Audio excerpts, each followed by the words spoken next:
Republican overlords are telling Donald Trump that if he's going to go after Hillary Clinton tooth and tongue, as if there was ever any doubt, then he needs to drop the ancient past and laser focus on the issues important right now, her immediate past, and how it relates to this election. Stay on target, don't waver. Sure, right. One of the more endearing qualities of Donald Trump, at least to his followers, is that no one tells him what to say, ever. And that is why you will see every veteran member of the GOP hierarchy dancing and moving like a cat on a scorching tin roof at the moment. Your phone calls are part of everything we do here at Newsmax. Lines are now open at 1-877-NEWSMAX, 1-877-639-7629. Be ready to be called upon at a moment's notice. Stay on point, make your point, don't freeze. Let's begin there.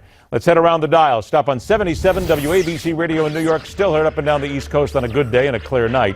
He holds court as part of Curtis and Kubi from noon to 3 every weekday afternoon, then solo on the drive at 5 for 1 hour, beginning, of course, at 5 p.m. Eastern. See how smart that is? Curtis Sliwa is back in the house. Curtis, good to talk to you again. Hey, let's get right to that, because the Republicans right now are telling Donald Trump, leave the old stuff alone. You got to get away from that, and you've got to focus here and now. Do you think Donald Trump will listen for one moment to anything he is told?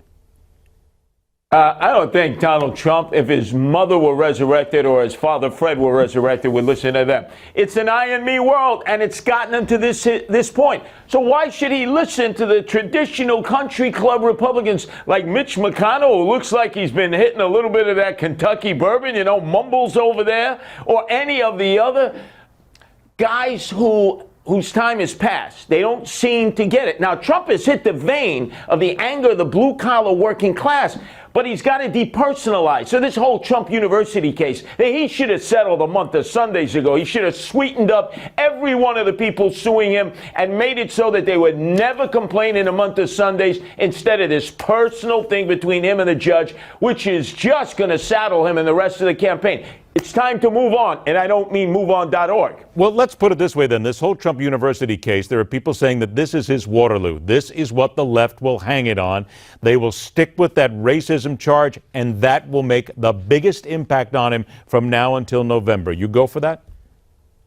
Nah, look, the wall would have done that, right? Keeping the Mexicans back there, the rapists, the marauders. It didn't work then, it won't work now.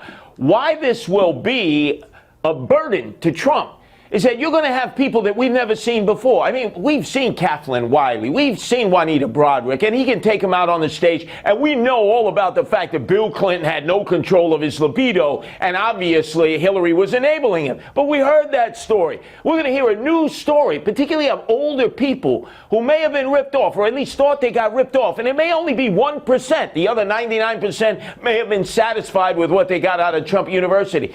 That's why he's got to settle. It's all coming down to money, if you notice. He's claiming he's not going to put $1 billion into the campaign. He's going to go out and fundraise, wine, dine, and get pocket line? That means you got to do favors for people. Trump, spend your money, settle the Trump University situation, and focus on the economy, the economy, the economy. That's what will get him into the White House. 1-877-NEWSMAX if you want to join us. We'll go to the phones here momentarily. Curtis, you just hit on something right now we haven't talked much about today, that $1 billion that everybody says he needs to have in order to defeat Hillary Clinton.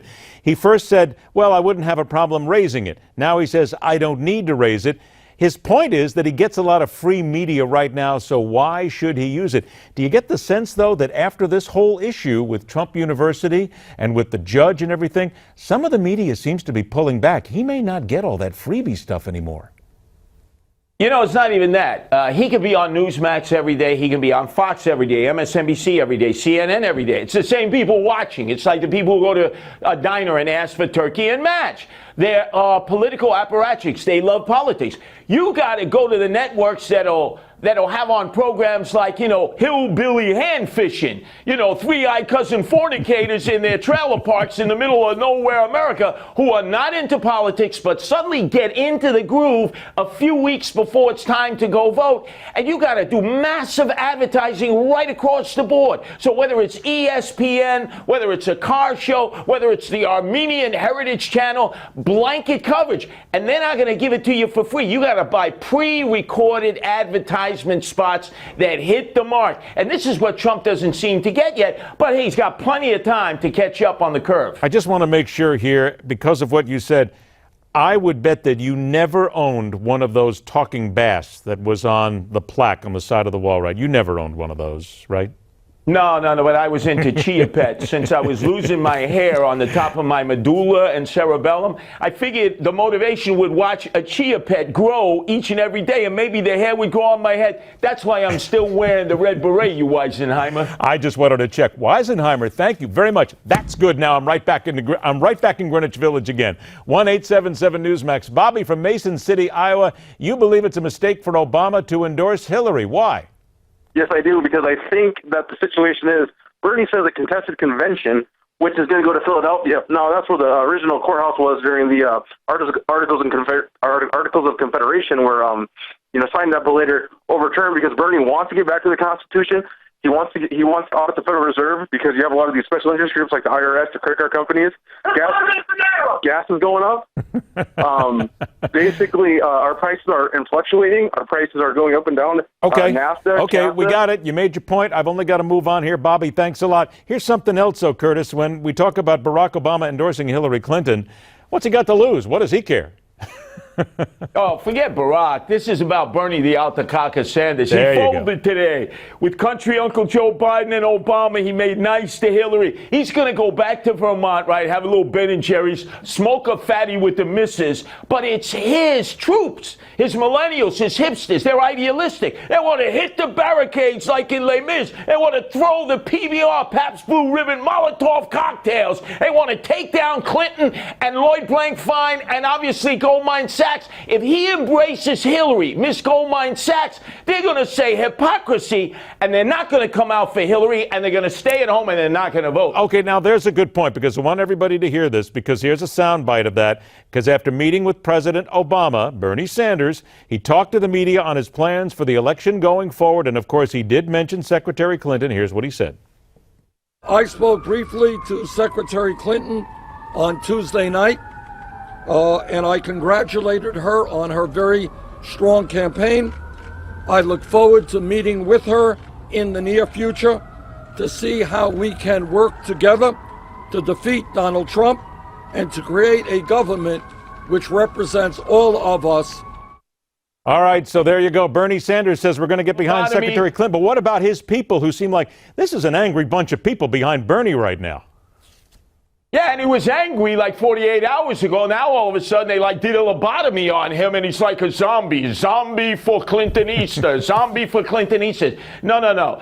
The Bernie factor, those who say burn, baby, burn, they're going to put the mask on. I want them first to practice in Cleveland at the RNC convention and try to disrupt that, because that'll be good for the Republicans and Trump, them burning American flags and waving Mexican flags going, andale, andale, viva, viva. That'll be good for Trump. And then hit the barricades double hard in Philadelphia at the DNC conference and take down the Clintonistas as the Goldmine Sachs Wall Street machine. They will do our country a big service if they bring back Chicago 1968. Here comes a lightning round. Craig in New Orleans, Louisiana, you say the party needs to unite behind Donald Trump. You have 15 seconds. Go.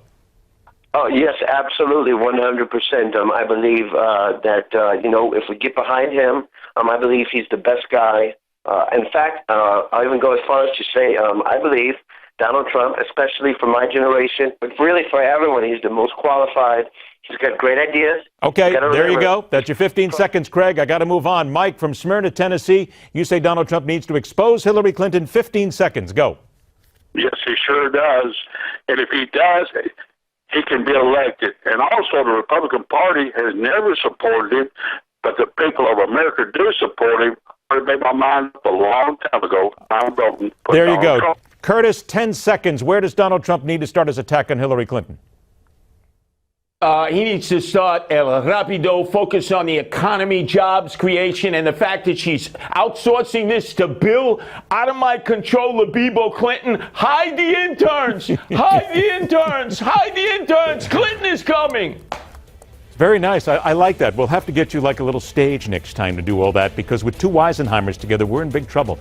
Weekdays at noon, 5 o'clock Eastern Time, 77 WABC in New York City. Curtis Sliwa, always a pleasure. Thanks a lot for joining us, my friend. By the way, just so you know, Curtis really one day is going to learn how to let himself out and be free and get everything out there. Rock on, true believers. Good night and good luck.